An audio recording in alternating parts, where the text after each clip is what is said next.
अस्सलामुअलैकुम dear students, class 8 की general science में आज हम यूनिट 5 केमिकल रिएक्शन का topic types of chemical reaction पढ़ेंगे। स्टूडेंट्स, जो केमिकल रिएक्शन होते हैं वो हमारे पास 4 टाइप्स के होते हैं, जिनमें फर्स्ट वन है addition reaction, second decomposition reaction, third one single displacement reaction and the last one is double displacement reaction. One by one इनको डिस्कस करते हैं। सबसे पहले हमारे पास है एडिशन रिएक्शन। एडिशन रिएक्शन को सिंथेटिक रिएक्शन भी कहा जाता है। यानी इस रिएक्शन में क्या होता है, दो या दो से ज़्यादा सब्सटेंसेस कंबाइन होकर हमें एक प्रोडक्ट देते हैं। These chemical reaction occur when two और more substances react together and form one product. यहाँ पे क्या होता है, दो या दो से ज़्यादा रिएक्टेंट कंबाइन होकर हमें एक प्रोडक्ट देते हैं। They are also known as synthetic reaction. हमारे पास एग्जाम्पल है, जब एक जनरल एग्जाम्पल है, जब रिएक्टेंट रिएक्टेंट बी के साथ कंबाइन होता है तो हमें एक प्रोडक्ट देता है जो कि होता है AB।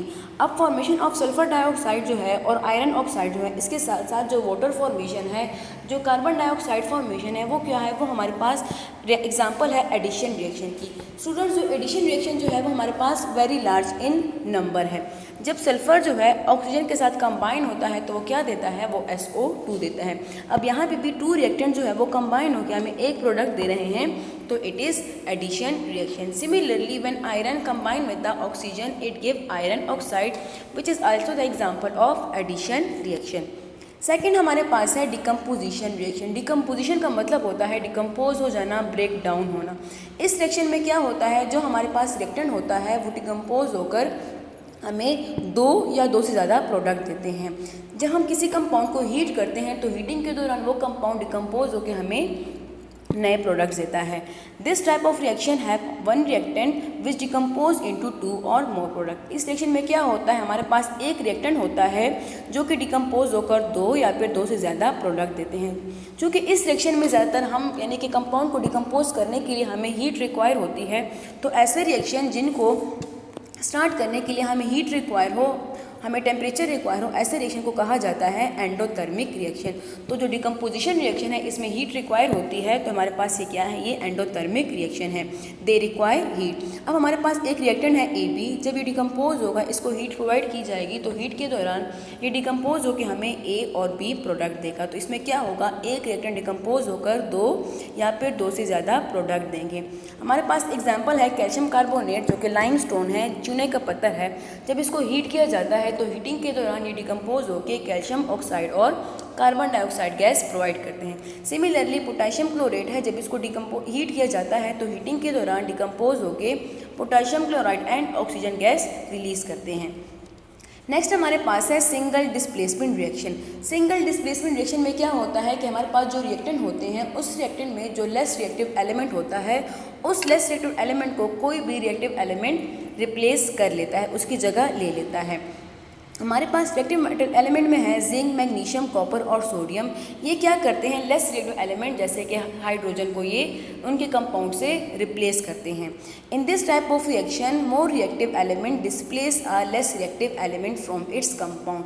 फॉर एग्जांपल, हमारे पास एक रिएक्शन है जिसमें रिएक्टेंट AB कंबाइन रिएक्टेंट करते हैं रिएक्टिव एलिमेंट C के साथ। यहाँ पे C क्या करता है, C हमारे पास मोर रिएक्टिव है एज कम्पेयर टू A, तो C क्या करता है, इस A को रिप्लेस करते हैं, इस A की जगह ले लेता है, तो हमारे पास प्रोडक्ट बनाता है BC एंड A।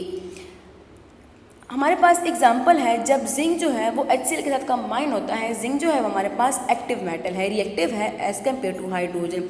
तो अगर हमारे पास रिएक्शन मिक्सर में हाइड्रोजन के कंपाउंड मौजूद हो और साथ में कोई एक्टिव मेटल हो, जैसे कि जिंक हो, मैग्नीशियम हो या सोडियम हो, तो ये क्या करेंगे, हाइड्रोजन को रिप्लेस कर देंगे।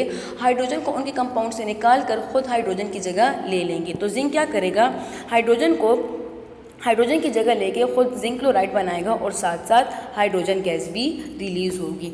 इसी तरह सोडियम क्या करता है, सोडियम भी रिएक्टिव मेटल है, ये भी हाइड्रोजन को उनके कंपाउंड से रिप्लेस करता है। तो जब सोडियम को वाटर में डिसॉल्व किया जाए तो ये क्या करता है, वाटर में से हाइड्रोजन गैस को रिलीज करके खुद क्या बनाता है, सोडियम हाइड्रो ऑक्साइड गैस बनाता है। तो हमारे पास सिंगल डिस्प्लेसमेंट रिएक्शन है जिनमें क्या होते हैं, मोस्ट रिएक्टिव एलिमेंट जो है वो लेस रिएक्टिव एलिमेंट को डिस्प्लेस कर देते हैं, उनकी जगह लेते हैं। अब यहाँ पे जिंक क्या कर रहा है, हाइड्रोजन को रिप्लेस कर रहा है।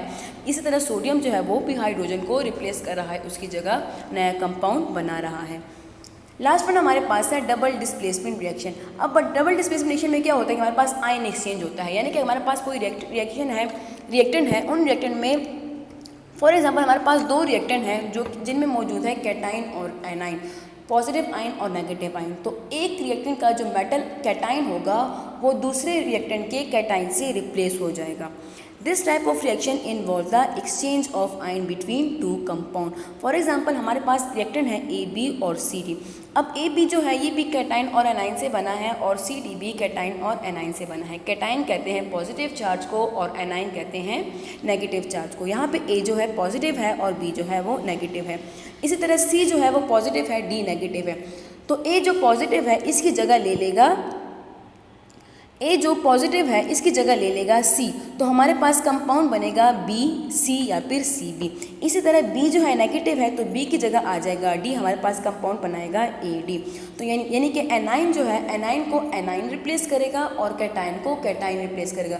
यानी कि अगर पॉजिटिव आयन जाएगा तो उसकी जगह पॉजिटिव चार्ज ही आएगा। अब यहाँ पे अगर एनाइन है, ए जाएगा तो अगर हमारे पास ए बी है, ए जो है वो कैटाइन है, तो अगर कैटाइन जाएगा तो कैटाइन की जगह कैटाइन ही आएगा। तो ए की जगह क्या आएगा, ए की जगह हमारे पास सी आएगा।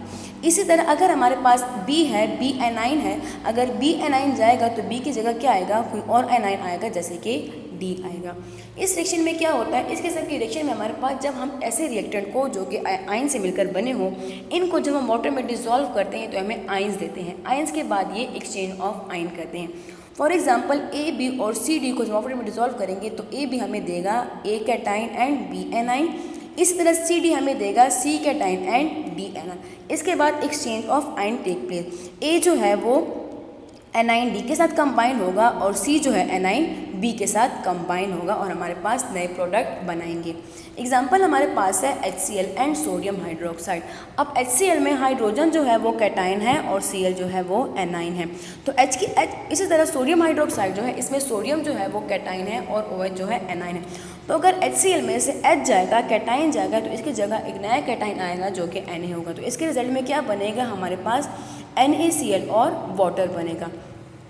कॉपर सल्फेट और जिंक में भी आयन एक्सचेंज होगा तो हमारे पास जिंक सल्फेट और कॉपर ऑक्साइड बनेगा। तो ये था हमारे पास टाइप्स ऑफ केमिकल रिएक्शन। हमारे पास 4 टाइप्स ऑफ केमिकल रिएक्शन है, एडिशन रिएक्शन या फिर सिंथेटिक रिएक्शन। इसके बाद सेकंड है डिकम्पोजिशन रिएक्शन। थर्ड वन है सिंगल डिस्प्लेसमेंट रिएक्शन जिसमें एक ही एलिमेंट जो है वो डिस्प्लेस होगा। और सेकंड लास्ट में हमारे पास है double displacement reaction. Double displacement reaction में क्या होता है कि दोनों रिएक्टेंट के जो दोनों आयन्स होंगे वो एक्सचेंज होंगे, यानी कि एनाइन जो है वो एनाइन के साथ एक्सचेंज होगा और कैटाइन जो है वो कैटाइन के साथ एक्सचेंज होगा। इसके साथ साथ स्टूडेंट मैं आपको बताती चलूँ कि आपकी नोटबुक में आज अभी तक जितना भी काम करवाया गया है, हमने 4 चैप्टर के एक्सरसाइजेस कर लिए हैं। वो कॉपीज़ जो है आप सब अपनी स्कूल में चेकिंग के लिए सबमिट करवा दें। शुक्रिया।